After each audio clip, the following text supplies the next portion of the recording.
দেখো, আনুমানিক রাত ১টা নাগাদ এই সোনারপুরের মিশন পল্লী এলাকায় সেখানে একটি দোকানে আগুন লাগে এবং মুহূর্তের মধ্যে সে আগুন ছড়িয়ে পড়ে। পাশে আশেপাশের যে একাধিক দোকান ছিল সেই দোকানেও কিন্তু আগুন লেগে যায় এবং দমকলের দুটি ইঞ্জিন এসে প্রায় ১ ঘন্টার চেষ্টায় আগুন নিয়ন্ত্রণে আছে। কিন্তু কিভাবে আগুন লাগলো বা আগুনের উৎসটা মূল কি, সেই নিয়ে ইতিমধ্যে ইনভেস্টিগেশন শুরু করেছে। এখনো পর্যন্ত কারণ জানা যায়নি। তবে আগুন লাগার ঘটনায় ক্যাজুয়ালিটির এখনো পর্যন্ত কিছু নেই, কিন্তু ক্ষয়ক্ষতি কতটা হয়েছে তার পূর্ণাঙ্গ তদন্তে পুলিশ এবং দমকলের আধিকারিকরা। ধন্যবাদ সত্যজিৎ।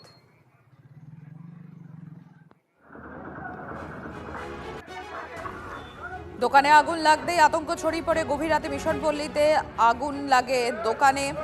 একদিন পর অপরদিকে এখনো চলছে নাজিরাবাদ। এখনো পর্যন্ত পকেট ফায়ার নিয়ন্ত্রণে আসেনি। দমকলের রাতভরের চেষ্টাতেও সম্পূর্ণ নিয়ন্ত্রণে আসেনি আগুন। আংশিকভাবে নিয়ন্ত্রণে এসছে নাজিরাবাদে অগ্নিকাণ্ডে। এদিকে মৃতের সংখ্যা বেড়ে ৮, নিখোঁজ রয়েছেন এখনো পর্যন্ত ২৫ জন। দেখুন, দুটো ছবি তুলে ধরছি আপনাদের সামনে।